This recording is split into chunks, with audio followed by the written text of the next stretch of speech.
Bonjour, je suis heureuse de vous retrouver. Bienvenue à ceux qui découvrent ma chaîne Vendredi Tarot. Nous allons voir ensemble les énergies de la pleine lune du mardi 14 juin 2022 qui a lieu à 11h50 heure GMT. Donc ça nous donne 13h50 à Paris. Alors dites-moi à quelle heure ça correspond là où vous êtes en commentaire. J'ai dû annuler la première de vendredi 10 juin pour des raisons donc la plupart c'est déjà, c'est-à-dire qu'il y avait tellement de bruit dans mon voisinage que je n'ai pas eu un moment de calme pour enregistrer une longue émission qui concernerait donc la semaine du 13 au 19. Alors j'en suis autant déçue que vous, mais c'est la vie. Au moins là j'arrive à me trouver un petit moment de tranquillité en ce dimanche matin pour faire la guidance sur donc cette pleine lune en Sagittaire, donc sur l'axe Gémeaux-Sagittaire, le soleil étant en Gémeaux en ce moment. Eh bien, on va parler des formes de communication diverses qui existent et des déplacements également. Alors, autant c'est au plus près avec les Gémeaux, on peut résumer ça comme ça, autant c'est au plus loin avec le Sagittaire. Donc, il va s'agir autant de la vie pratique, l'intelligence mise vraiment dans les choses du quotidien que les grands projets, le fait de voir loin et aussi, pourquoi pas, les hautes études, etc. On va aussi voir les voyages.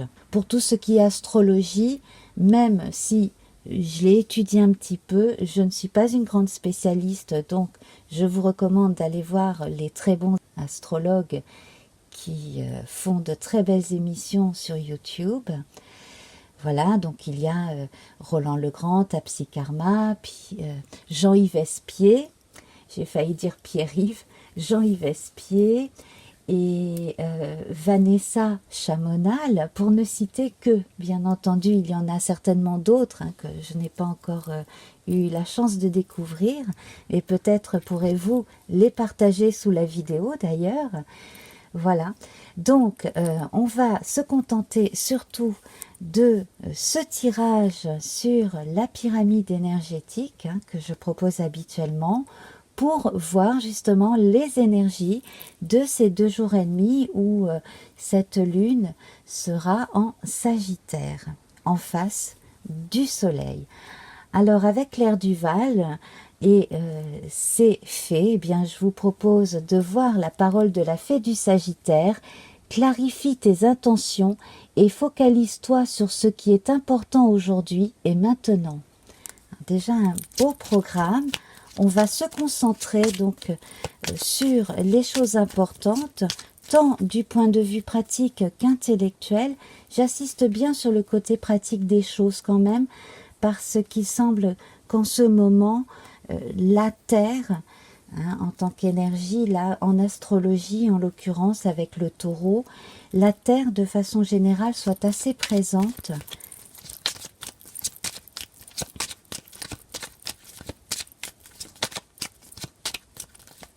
Alors on va commencer par une coupe. Nous avons le monsieur, donc énergie masculine, et l'étoile. Alors voilà, on retrouve exactement les 2 énergies auxquelles je faisais allusion. Autant on a les choses qui vont être concrètes et pragmatiques avec l'énergie masculine, également beaucoup de feu comme avec le Sagittaire, dans la partie yang masculine que représente l'homme. Et avec ce bel as de cœur ici, bien j'ai envie de dire que tout ce qui doit être continué, puisqu'on va parler de pleine lune ou parachevé en pleine lune, terminé, ou alors tout ce que l'on est en train de préparer et qui devrait commencer lors de la nouvelle lune, eh bien, ça devrait être bien motivé par les sentiments. Ça vient du cœur. Ici, on a également le cœur présent avec l'étoile, le 6 de cœur. Là, j'en tiens particulièrement compte aujourd'hui. Également par la raison, avec cet axe Gémeaux-Sagittaire, on va faire en sorte de se donner les moyens d'atteindre certains rêves, au lieu de rêver sa vie. Ça, c'est un merveilleux programme. Alors, bien entendu, je ne tiens absolument pas compte des événements mondiaux. On va vraiment prendre les énergies ici qui peuvent servir tout un chacun pendant cette semaine où a lieu la pleine lune, tout simplement. Alors, se focaliser donc sur ses objectifs, d'où le besoin de clarifier ses intentions et de se concentrer, ce qui est important pour soi, ici et maintenant, comme le dit si clairement Claire Duval à travers cette belle carte de la fée du Sagittaire. Allez, c'est parti. Nous allons voir un petit peu plus en détail l'énergie du feu, la terre, de l'air et de l'eau. Pour commencer, alors le feu ici, nous avons le renard. Alors il semble que on ait un frein qui soit mis par des expériences passées. On n'a pas envie de faire les mêmes erreurs. Je pense que ce qui vous stimule ici, c'est d'accord l'attrait de la nouveauté, parce qu'on peut avoir l'envie de nouveautés, de nouvelles expériences. Avec une lune en Sagittaire, on veut aller très très loin, mais avec le renard, on a cette part de soi raisonnable qui fait que, intuitivement ou non d'ailleurs, que l'on soit jeune, que l'on soit vieux, on a encore des réticences où on émet quelques réserves en se disant, pas forcément je suis pas capable de faire ça, ou non, c'est pas réalisable, simplement en se disant, bon, qu'est-ce que j'aurais à perdre, qu'est-ce que j'aurais à gagner à me lancer dans quelque chose ou à continuer sur cette voie que j'ai entreprise et dont je ne vois peut-être pas encore le bout pour l'instant. Je tiens quand même à vous rappeler que dans les précédents tirages et même dans les tirages mensuels, on vous recommandait beaucoup de prendre votre temps, de faire les choses pas à pas, surtout si vous n'aviez pas l'impression de tout maîtriser. D'ailleurs, on ne maîtrise jamais tout. Mais en tout cas, tant que vous avez la main sur quelque chose de tangible, faites-le avec application. Cela ira toujours dans le bon sens. La terre ici, bien voyez le lys. Alors, une belle plante comme un lys qui pousse dans une terre qui est propice justement à ce que l'on peut réaliser ici, symboliquement, c'est bon. Là, les promesses sont ici. On a la notion de cadeau, on a la notion aussi de puissance qui monte tout doucement en même temps que la sève dans les branches des arbres et les tiges des plantes ici. On rejoint ici non seulement l'énergie qui vient du cœur, mais également celle qui est liée à l'air avec le pic ici. Alors en parlant d'air, on va justement retourner celle-ci. Nous avons le mont. Alors les réticences que nous voyons ici dans l'énergie du feu, elles sont certainement liées à quelque chose dans la communication, dans votre façon de communiquer, qui est bloqué chez vous ou qui, dans certains cas, vient de l'extérieur, mais semble plus impressionnant que ça n'est en réalité. Donc en fait, si vous n'avez pas l'impression d'avancer assez vite, c'est peut-être parce que il y a quand même beaucoup de votre propre inconscient qui vous stresse, qui vous fait appuyer sur la pédale de frein en réalité. Alors prenez votre temps, c'est une bonne chose, mais ne restez pas immobile. Le mont, il n'est pas infranchissable, il est contournable aussi. Vous n'êtes pas obligé de gravir des montagnes pour réussir. Vous pouvez prendre d'autres chemins pour arriver à vos buts. C'est aussi ça la bonne explication. Là, concrètement, ce que vous pouvez faire, c'est grandir, c'est laisser cet esprit positif grandir en vous et faire les choses au fur et à mesure, comme ça, de façon très pragmatique, ça vous aide. Si dans vos communications vous avez du mal également, ou si vous sentez des gens réticents en face de vous, ce ne sont peut-être pas les meilleurs interlocuteurs. Peut-être aussi faudrait-il passer par d'autres interlocuteurs pour atteindre un but. Alors ce but, c'est quoi? Pour certains, ça va être un diplôme. Pour d'autres, ça va être de déménager, pourquoi pas, d'obtenir quelque chose d'une administration. Quelque chose qui impressionne aussi, ça peut être un patron, ça peut être une hiérarchie quelconque. Et puis, sur le plan des amours ici, on sent, là, avec les serpents, que certains sont découragés par une sorte de fatalité, ou pas de fatalité, mais plutôt de fatalisme.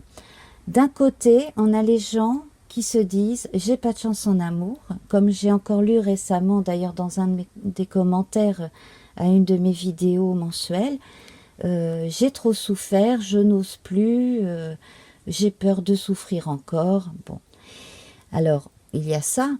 Il y a également, dans d'autres cas, les problèmes d'infidélité dans certains cas, ou simplement de jalousie. Si vous êtes en couple et que votre couple fonctionne bien, il peut y avoir des jalousies autour. Et donc, dans certains cas aussi, il peut y avoir des problèmes de triangles amoureux. Ça, en fait, ça vous perturbe et c'est pour ça, je pense que les problèmes sont posés dès la base énergétique. On va voir avec le corps, l'esprit et l'âme. Nous avons l'encre ici qui vous dit que de toute façon, vous êtes ancré dans votre vie, vous savez où vous en êtes, vous savez qui vous êtes. Alors, ce que les autres peuvent remettre en question, soit par bêtise, soit par jalousie, soit parce que simplement, tout en voulant bien faire, ils ne se rendent pas compte qu'ils vous mettent des bâtons dans les roues, ou que vous laissez mettre des bâtons dans les roues aussi, peut-être parce que vous n'avez pas assez confiance en vous, ça c'est possible. Mais là, vous avez l'ancrage au niveau du corps, donc les choses sont réalisables. Elles sont réalisables aussi parce que le renard est assez malin pour avoir mis les billes du bon côté aussi. Alors là, on voit un renard, mais on peut penser à n'importe quel animal qui aura mis des réserves de côté pour pouvoir nourrir ses rejetons après, également. Donc, vous n'avez pas forcément mis tous vos œufs dans le même panier, et ça, c'était une bonne chose. En revanche, là, on voit bien l'ancrage dans la réalité. Donc là, ce cap-là, on peut dire qu'il est passé. Maintenant, la difficulté, elle reste, pour certains en tout cas, dans la confiance en soi, ou alors même le fait d'accepter que des rythmes changent, des rythmes quotidiens ne seront plus exactement les mêmes. Alors, peut-être aussi, je pense que certains parmi nous ont encore du mal à sortir complètement avec un esprit complètement libre comme avant le Covid-19. Ça, c'est fortement possible aussi. L'esprit avec le cavalier. Alors, certains attendent des réponses, certains attendent des courriers, des résultats. D'autres, en revanche, vont eux-mêmes recevoir des nouvelles par leur intuition.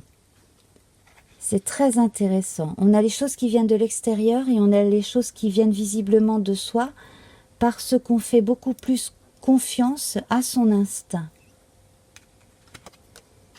Et nous avons le cœur dans la zone justement de l'âme, donc liée au sentiment, à l'amour, également à l'intuition, à l'inspiration. Alors j'ai bien envie d'en mettre une par-dessus les serpents, et nous avons le jardin. Donc prenez bien vos distances avec les gens qui sont négatifs, les gens qui ont tendance à rabaisser ce que vous faites, parce qu'ils sont souvent jaloux d'ailleurs. Allez plutôt vers des gens positifs, ou alors même profitez de moments de solitude pour parachever vos plans.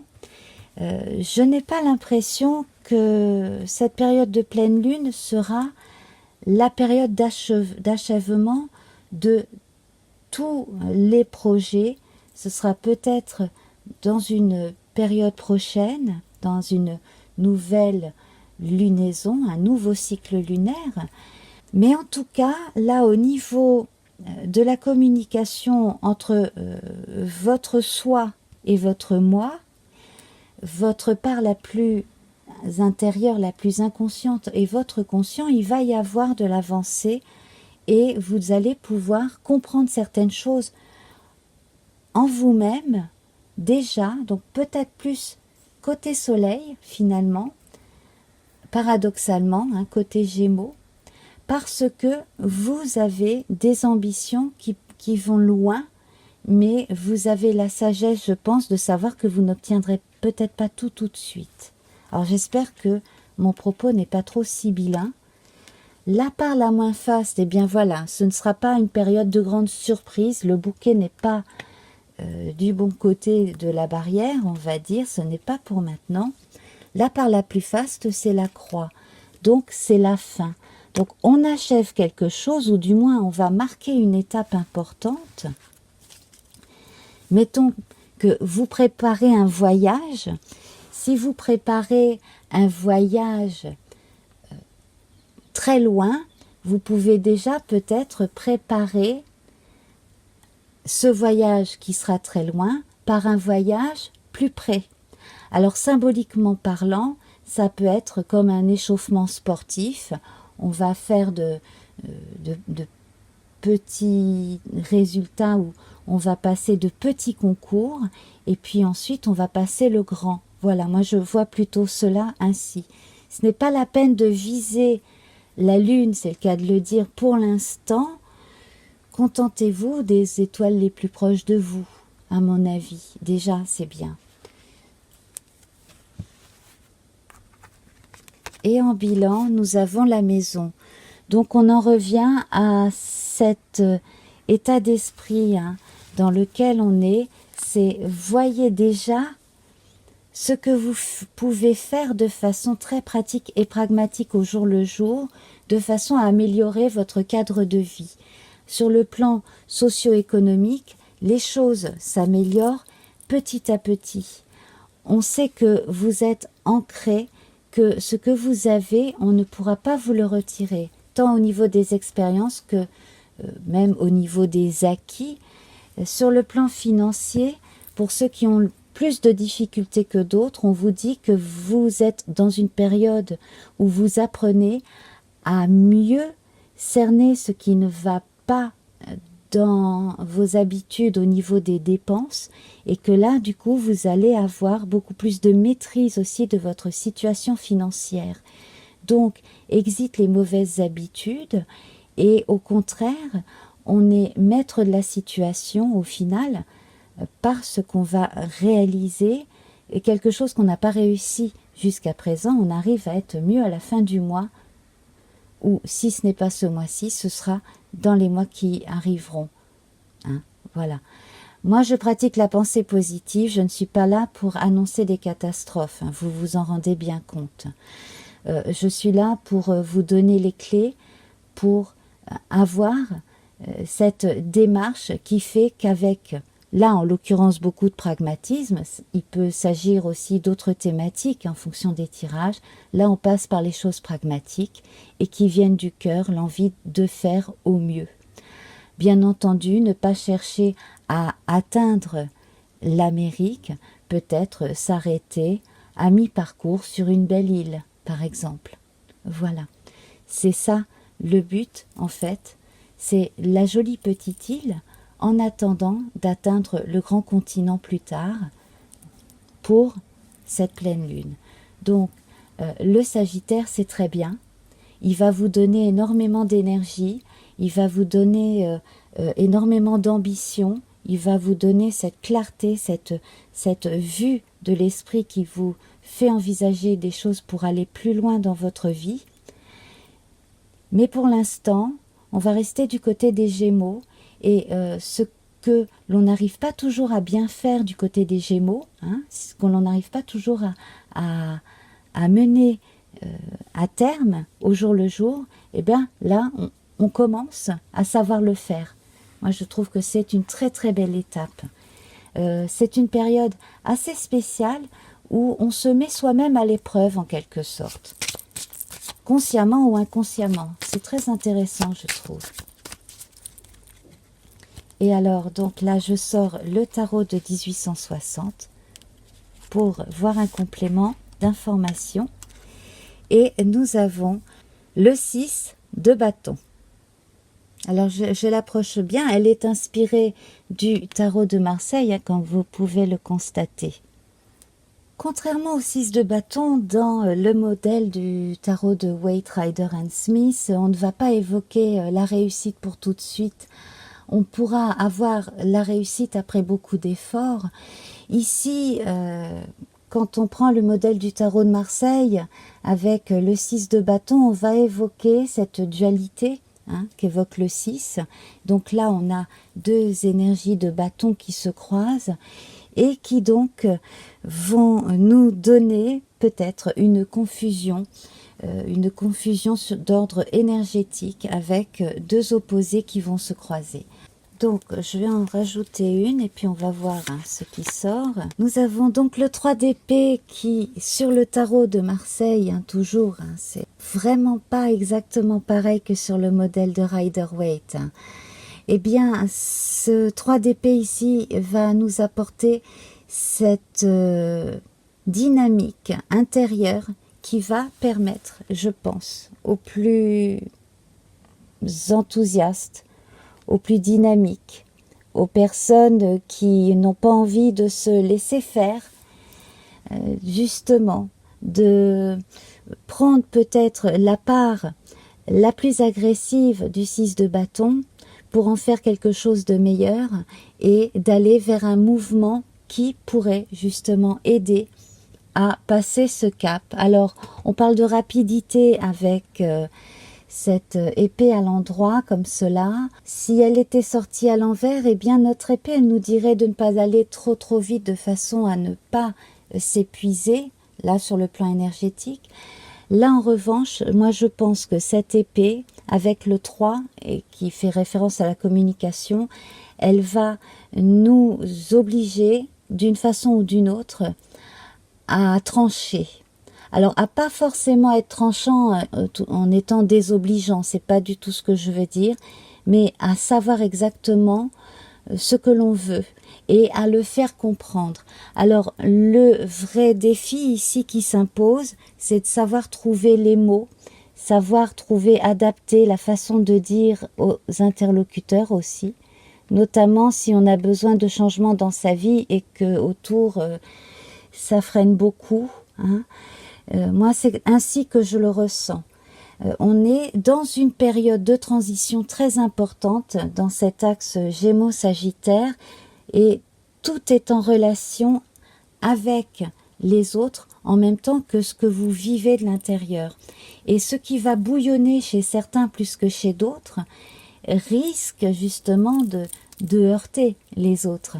Donc, c'est à ceux chez qui cela bouillonne le plus qu'il faudrait peut-être justement envoyer un petit vent d'air frais, hein, de façon à calmer le jeu et peut-être apporter un petit peu plus d'eau dans la terre et se concentrer là-dessus plutôt que d'aller envoyer un vent chaud sur des flammes qui sont déjà là. On va parler de transformation assez radicale d'une situation professionnelle aussi, avec beaucoup de bon sens grâce à cette épée ici.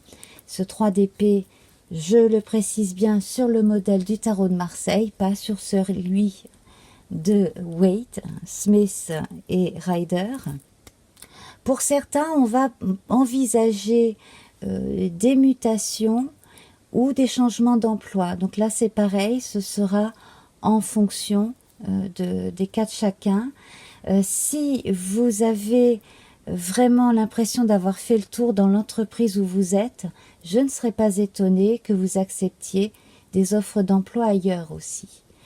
Là, c'est pareil, il peut y avoir justement des doutes quant à la démarche à adopter aussi sur le plan professionnel. Est-ce que je reste? Est-ce que je vais ailleurs? Également sur le plan amoureux, là on n'en a pas énormément parlé.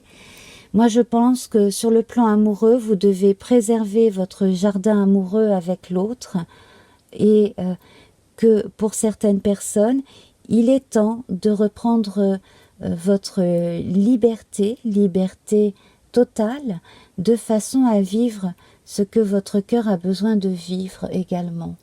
Pour certaines personnes qui ont été abandonnées, pareil, laissez derrière vous la personne qui vous a abandonné, regardez devant vous, parce que ce n'était pas, comme disent les Québécois, la personne de votre cœur tout simplement. Voilà. Alors, je vais en rester là. J'espère que cette guidance vous aura parlé. Soyez créatifs et soyez très pragmatiques dans cette période de pleine lune et jusqu'à la fin de la lunaison. C'est tout ce que je peux vous souhaiter de mieux. En tout cas, les projets viables vont se faire. S'ils ne se font pas dans cette période-là, ça arrivera après. Comme je le disais, avant de viser l'Amérique, vous pouvez déjà faire escale sur une île entre l'Europe et les Amériques.